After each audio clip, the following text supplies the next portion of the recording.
y'all. I know y'all like you look completely different from this morning. I know because I just went and got my hair cut because it had gotten way too long, and I like it low. Okay, so speaking of that, first of all, I went over to Jersey, which I don't do as much anymore now because of that stupid congestion pricing. The hell with Hochul, she needs to go to the governor.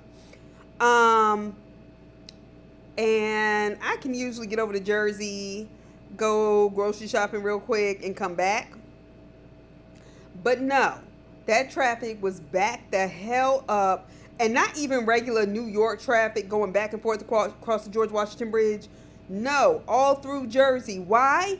Because the New Jersey transit workers are striking, and I stand with them. I'm going to tell you why I'm pissed.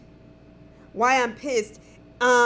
It's because people in New York have a ton of people that come over from Jersey, and just on their behalf, these people, I don't think they are always raising the fares, whether it is in New York or in New Jersey, and the workers can't get basic raises.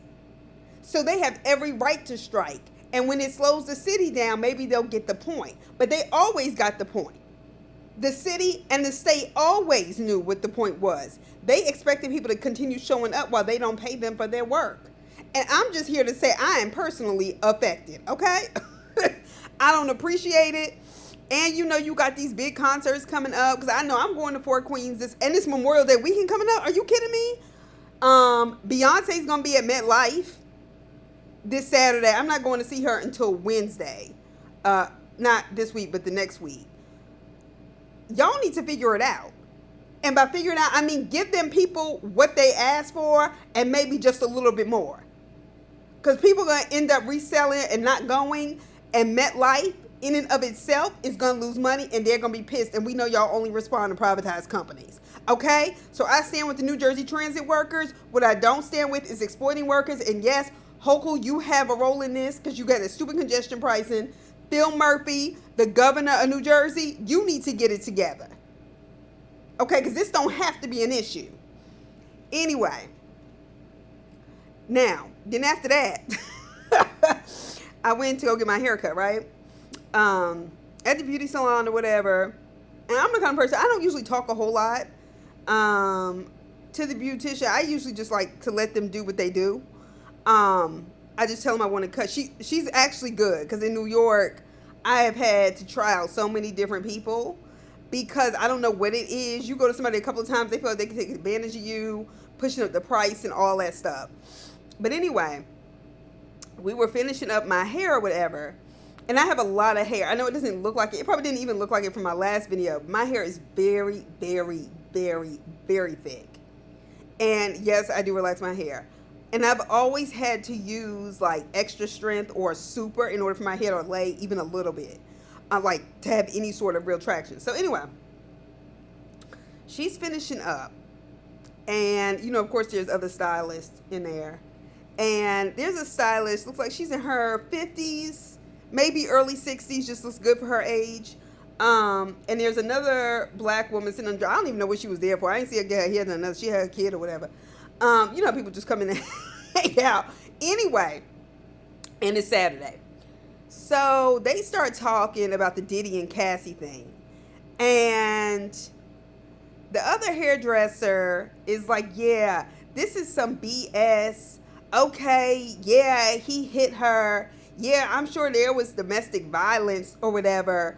But she wanted to do that. She said herself she loved that man. She was with him for 10 years.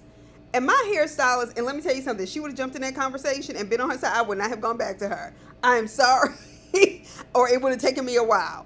Because I'm going to tell you right now, and my hairstylist was doing this like the whole time, like, y'all is some bullshit. And I said to her, I kind of put it under my breath, and I was like, she was probably scared to leave. And she just started laughing like, I know. And to hear a woman who is late 50s, early 60s, and a woman who looked like she was my age, maybe early 40s at best. I'm 37. To sit there and defend him, And you could tell she didn't know what she was talking about. The older woman was like, oh yeah, I mean, couples go through stuff like that. She admitted it. No, no, no, no, no. No. No, no, no, no, ma'am. Nope, we got to stop right there. People go through things like that, yes. And it's wrong, it's violent, it's traumatic, and people never get over it. I don't care about that $20 million that we all thought was $50 million, I think, until this past week. It does not fix that. The fact that she even said to her husband, you'll be okay without me. She still is depressed and wants to commit suicide.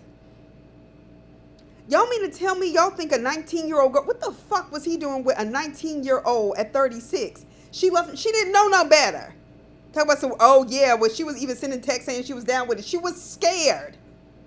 When she pretended, when she did try to like fight him back the first time, she found that the violence only gets worse. Because that's what like makes men feel powerful. Those kind of psychotic men like Diddy. I don't understand how anybody could even look at that tape and say, yeah, he beat her up. But you know, couples fight. That was a fight to y'all? Because all I saw was all out assault and excuses made to the point where he was literally texting her saying, how can you do this to me? When the cops came. And for two women to be in there defending this sorry motherfucker,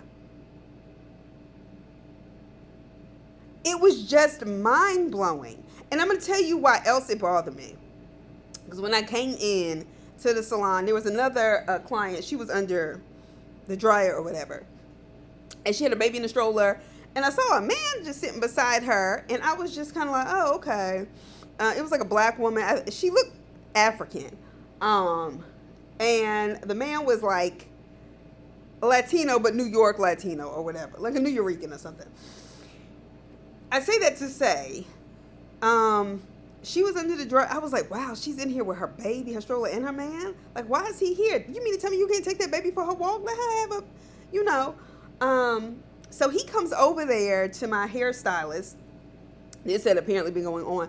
And my hairstylist said, oh, you want your hair, no, you want your eyebrows done too, right? And he was like, what? No? Like answering for her. And she was like, yes. And I was like, oh shit, what? Why is this so tense? She was like, no. Yes. He was like, well, how much is that? She was like, it's going to be 15. Don't worry about it. She just said yes. She wants it done, right? I see him start walking over to my hairstylist. Now, mind you, I'm in the chair getting, my hair basically sheared because that's the way I want it. And he comes over. He was like, well, how much is it? She said, I don't want to hear that. She said, you want her to feel good, right? He was like, yeah, that's my girl. But, I took her out to dinner. I work hours and hours and hours. She said, okay. And she had that whole baby for you. Right? Like, and I just did not like the way he was acting like, he wanted to control. He was like, well, she said, okay, then let me do what I do. And you said you came in here and let her feel. And I was like, why the hell is this man sitting on his phone playing a video game? And I could tell by the time I go over dry, it was a video game. The baby is like, probably like 1, because it seemed kind of big, but, or maybe not, maybe 9 months to 1, maybe just like kind of a hefty little thing. And the baby had the bottle, right? So they move over into the other chair because she makes him get up. And the woman goes to the chair, the one with the baby. And the man just puts the stroller beside him or whatever. Now, he's playing the video game the whole time. The baby drops the bottle on the floor. He's aggravated, picks it up. Does not take it to the bathroom that's right there and just wash off the top or anything. Just puts it back in the crib. Not the crib, the stroller. At this baby in a hair salon. And just puts it back in there and keeps playing this video game. And I'm thinking to myself, you sorry son of a controlling bitch. I can tell what kind of man you are. You the kind that sit in the salon with her because you afraid somebody else gonna look at her. Or you do everything in your power to tear her down in private, probably abuse her for all I know, whether it's verbally or physically, and then you do shit like sit in a hair salon. What you got to do in a hair salon? Nothing but play a video game. It's New York City. We are not in like Augusta, Georgia. That's not a walking city where like, yeah, you could go outside, but you'd have to get back in your car and do, like, you could easily go and find things to do right here in Harlem. And it bothered me because I've seen men like that and I don't like it. And I didn't like his aggression, but I appreciated my hairstylist like putting him in his place, doing all that talking for her and stuff like that. And she wasn't rude about it, but she was clear. Like, I could tell the way she was talking, like she was clear with him. And I just didn't like it. And then that had been going on. And then toward the end of my appointment, you have another hairstylist and another woman in there talking shit about Cassie, saying she liked it. She was with him for 10 years. She was 19 till 29.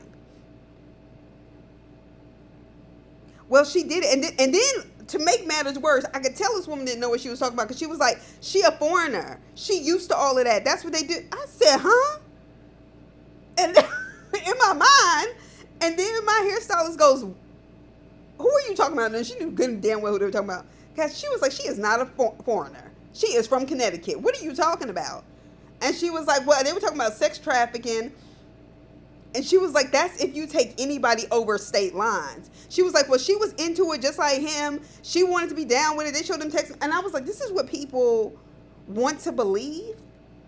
And the fact that anybody could open their mouth and say couples go through stuff like that, that says to me, you know how violent men can be.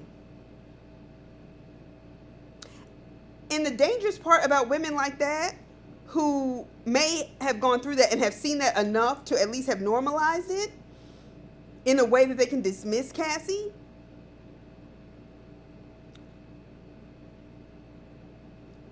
they're dangerous. And that's why people don't say anything, because they can't depend always on other women, young or old. I'm just describing people that were talking, to support them and not judge them. And even when, Cassie's friends tried to help her and they had said, she's going to go right back to him or whatever. And eventually she left, but she did go right back to him, which is not uncommon. The average woman who is abused will go back at least seven times her abuse on average before they leave for good, if they get to leave for good. She was scared. She thought she could get a record deal. She gets a contract for 10 albums. At that age, you just think, oh my gosh, this is Diddy. This is Diddy making a band. Me and Cassie are about the same age. So I know she grew up seeing the same things I just happened to be, experiencing my freshman year in college. You're in a city like New York. He pays attention to you. And she was always kind of somebody I didn't understand. I always heard about her with him. But she was always somebody I didn't understand. When she shaved her hair, I just felt like she was losing it. And I was right. And I was right because she was, under his control. But somebody who has people watching you everywhere, who blew up somebody's car, Kid Cudi. I hope it's not Kid Cudi. Is that the way his name is pronounced? Anyway, Michael B. Jordan's name came up. He called, threatened his life, all this stuff or whatever. Michael B. Jordan, is that why you went and got Lori Harvey? Is that your way? Are you a grifter of the women that have been with Diddy? What you trying to prove? I'm just saying. That seems like, oh, really? I'll take your next chick too. I mean, she didn't even describe it as a serious relationship, as she said, it's flirtatious. They spent New Year's Eve. I was like, yeah. But nevertheless, it doesn't matter. She had the right to do that. And that's just troublesome. And it's got to stop. And they were like, oh, she was gold digging. So what? So what? That's why men like Diddy try to go and make that money and be out there like that. They know what kind of women they're trying to attract. Because Diddy is not attractive physically. He's not. I mean, I'm sure somebody would love him. I'm sure Kim loved him. But like you don't look, Diddy is not the kind of guy I would see on the street and talk to. I would act like I don't hear him, like I do any other man that looks like that. And that was bothersome to me. It was also bothersome to me because during the same sitting in the hair salon. She was like, and now they getting Smokey Robinson. Smokey Robinson, 90 years old. Now, yeah, Smokey Robinson is old. Have you seen her? Tell me, have you seen her? Smokey Robinson and the Miracles. Who would have thought? They just going after him. No. Now, there are lots of things here. Now, did I say, damn, he 80? I had never heard of Smokey Robinson being in no trouble. Okay, but then you have to also remember this is the Motown crew. Smokey Robinson is clearly in the music business, has written for many people, worked with many people, seems to have a good relationship across the music industry with different artists. That can exist, and abuse can too. Now, we also have to keep in mind, we didn't really know how abusive David Ruffin was to women until much later. Even when we watched the Temptation movies as a kid, we saw him like yoke up Tammy Terrell. We didn't know much about his kids, but even in that movie, they kind of protected his image. It was implied. But that was something that we saw with Unsung, and then people started writing books about their abuse or whatever from and dealing with him. So let's not act like there has not been these efforts to protect or just simply not mention the violence against Black women by Black men, or in terms of carrying these things out. Now, see, and they were like, yeah, they going after him. My thing is, the thing is, you don't rape or assault people as a one-off thing. It's not even like I was in a restaurant, I don't know what came over me, that person said the wrong thing to me and I punched the shit out of them. See, that's, yes, that's violent, but it's also situational. And maybe you did have a moment out of character, right? Maybe you did. However, these women are seeking $50 million in damages. When I heard housekeepers, I said, he did it. And I know other people be like, well, how can you I'm just saying. It has not been proven in court. Do I think so? Yes. One, I can tell you right now, we're talking about housekeepers. We're talking about LA County Superior Court where the charges are filed. LA County. I know. I lived in LA County. Because I lived in Culver City when I was at UCLA. You were talking about people who are 2 hours away from the Mexican border. I'm sure there are many women who are undocumented. Actually, I know that. Who act as nannies, housekeepers, so on and so forth. Some of them undocumented, and this is their only choice until they can get some form of citizenship or a green card or a visa. And it makes them prey to men like this that are powerful. Oh my gosh, I have a good job cleaning, this, that, and the other.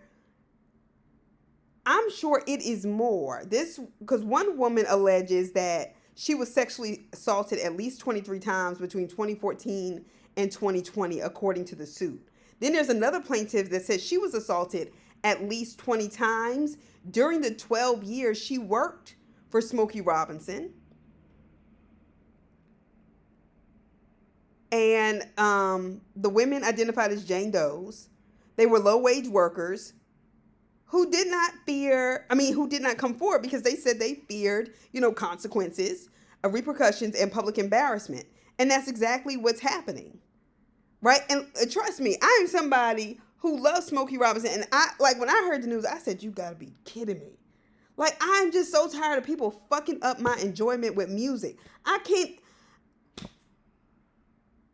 I'm gonna be honest, I'm not gonna miss Diddy's catalog because all he did was steal from artists who wrote their own shit, okay? You owe Lil' Kim money, you owe Faith money, you owe Biggie's kids money. You only gave his mama $1 million. The only reason why you famous was because of your association with him and his 2 albums. And they're like, oh, they're trying to take him down. I'm telling you, these women are victims, and I don't know that they're, I don't know their race or anything like that, but I'm saying I know those kind of things happen, particularly with immigrants, people they don't think have repercussions. And they also said they felt like his wife, Frances Robinson, I think she's also been named, because they said she perpetuated a hostile work environment, either acted like she didn't know, or you know how that things like that can happen, and then you know they kind of mad at the woman, like, what was you doing sleeping with my husband, da, da, da, you know. I mean, it can mean a lot of things. I'm just, and this is from, you know, NBC News. I'm not talking out the side of my neck here, but that bothered me because this is how it keeps happening. We have to prosecute these people. I'm somebody, I don't like the term domestic violence, because I feel like there's so much in that term that makes it seem like, well, it's home violence, so it's family business, it's limited. The way men beat and abuse women,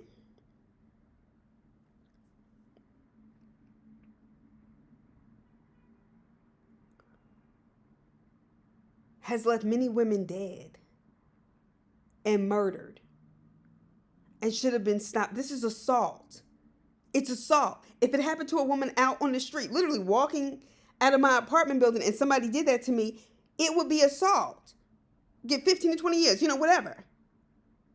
Why is that different? I'll tell you why, because the men who make laws, many of them treat women like that. That's why it's taken that long. Another one, and I don't really follow them. I heard people, you know, different YouTubers talking about them, the Halleys and Chloe Bailey, I think their name it. The two little girls that were singing on YouTube, wanting to be like Beyonce, and then Beyonce found them. Those girls that I thought was twins for years, until maybe about 2 or 3 years ago. I thought they were twins. I thought that was their, you know, Tia and Tamera thing. But they're not. And apparently, you know, one of them got pregnant, had a baby. But I remember kind of seeing them, but I didn't care. I was like, who the fuck is DDG, whatever his name is? I was like, I don't even know who these people are. But I do remember around the time of Little Mermaid, he was talking about how she put stuff before him and called her, you know, bees in a rap song. And I said, oh no. So this whole thing, her showing the bruises and stuff like that, this has been happening. And it takes way too much evidence for rape and for domestic violence before people can even get restraining orders. And men who are abusive violate those all the time. Martell Holt. I'm not saying he was necessarily physically abusive, but he's certainly controlling and abusive on some level. Certainly by the way he talked to Mel, calling her a hoe, calling her out of her name, saying she was a bad mother. All the things that DDG is doing. Do I think men trap women? Yes. I think they think as long as they have a baby with them, they'll always have to be connected. And so she'll be mine as long as I want her. Because at the end of the day, I can say she's a bad mother, this and the other. And you could tell the narcissistic abuser tendencies. You found it out on Mother's Day. You text her complaining about her being on vacation with her sister, saying she must be with somebody else, this, that, and the other. Even if she was. Haley, baby girl. I think that's her name. Haley. Y'all know which one I'm talking about. That's your prerogative. That's nobody else's fucking business. You don't have to explain that you were or were not with somebody. And I get what she was trying to do. But the fact that she sent a text message back and says, I hope you're okay, is still how women respond. This is back to the Cassie stuff. Oh, it was in the text messages. Because when you don't try to de-escalate, not that it makes men stop, but responding like that is the hope that the anger will come down. And the fact that he has held her baby and hid him from her is his way of controlling. What do abusive men do? I'll take the kids from you. I'll do this. I'll do that if you leave me. He's a fucking loser. He's jealous of her. He only gets attention on the internet the way he does because of her. And then, while we on it, Chris Brown, I don't even know why y'all still fucking with him. R. Kelly, I ain't listened to an R. Kelly song. Let me tell you something. Let me tell you how serious I am about it. That documentary disturbed the dog fuck out of me. I think there is so much to learn. I think Dream Hampton did a hell of a job. I don't know a documentary series that has been done as well, as tight. Nobody has done that with Diddy shit. Nobody has done that even with Chris Brown. I watched the documentary, but I was still kind of like, in order to make the case, why don't y'all just call Dream Hampton? She knows what she's doing.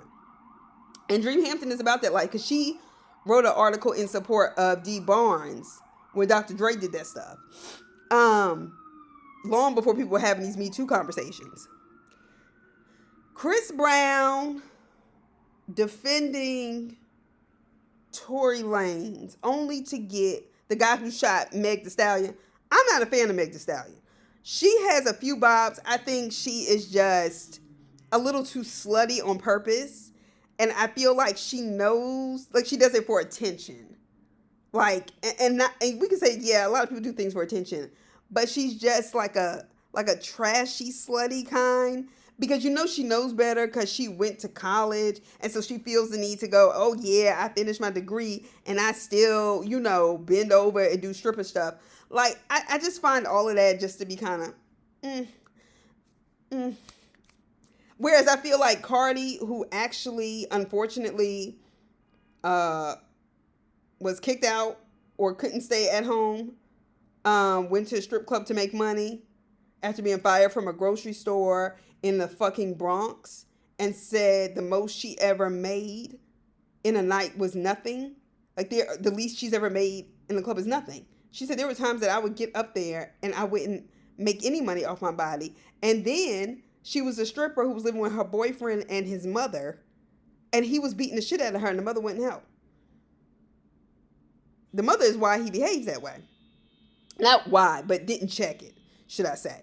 And was probably an abused woman on some level herself by other men. But I say that to say, I don't feel like with Cardi, it's an act. I just don't. And I actually prefer Cardi, but whatever. Nevertheless, Chris Brown, abusers defend abusers.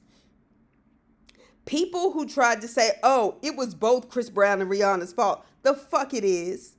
Yeah, it was probably because she was in his face, this and the other. She had a big forehead. What the fuck?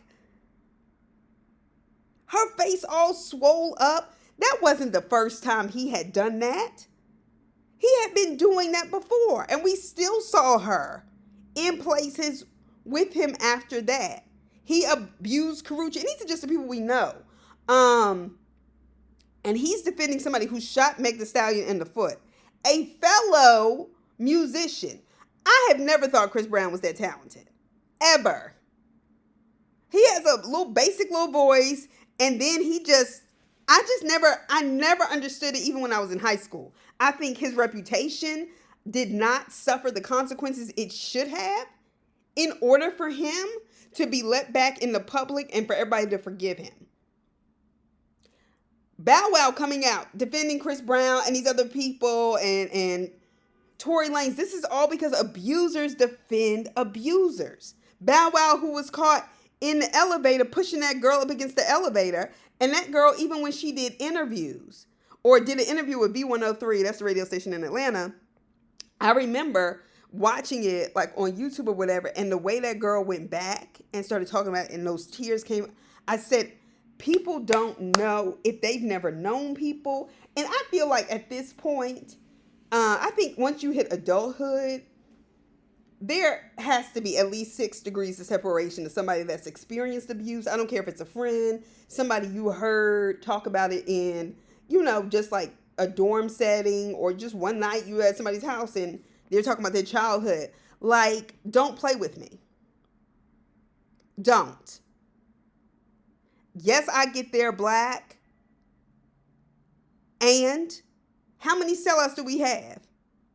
These same people, Diddy had a whole charter school and was trafficking young women, barely legal. Why does Diddy even have a fucking school? Diddy's a fucking moron. Everything he does for attention. Everything. And them girls need to be left alone. Don't bring them back to court. And Mama, Sarah Chapman, something wrong with you and your man for even having shown up for that motherfucker. Misa Hilton, Justin don't need that kind of support to support his father. He don't need that. And you barely walking. That's what your son want for you? Is that what he learned from his father? Maybe. Miss me. Okay? And I hope they keep Chris Brown's black ass over there. And let me tell you how I know. This is what I mean. And people go, and always the reaction is to, oh, let Chris Brown, oh, that was so long ago. No, it ain't. No, it is not. Certainly not when you keep doing it. For example, people who have done what they were supposed to do. Tretch from Naughty by Nature did admit that he abused Peppa. And I remember, I will never forget, when Egypt found that out on the show, I remember her saying something to Tretch. And something in Tretch, I remember just kind of reading his emotions. I didn't feel like he was mad at Peppa. I really didn't. I think he acted out as if he was mad at her. But I felt like more than anything, he was angry and he was hurt because he realized that his behavior disappointed the one thing at that point in his life, or the first thing in his life he thought he had done well, and that was to raise his daughter and protect her and love her. And for that person to be disappointed in him, that's what seemed to hurt him. Okay? I feel like Tretch has done the work. We don't have to like it, but I can respect it. Kevin Powell, who's talked about how he abused women, who later sat down for an interview with D. Barnes after he wrote a book about how he abused women, how he was wrong, the kind of therapy he went through, all the things he was angry about, all the abuse he had watched growing up. But the point is, they wanted to get better and then work to do it. And that can be a struggle. But the point is, if you want to be better, you will be. Malcolm X grew up in a house where his father was abusive to his mother.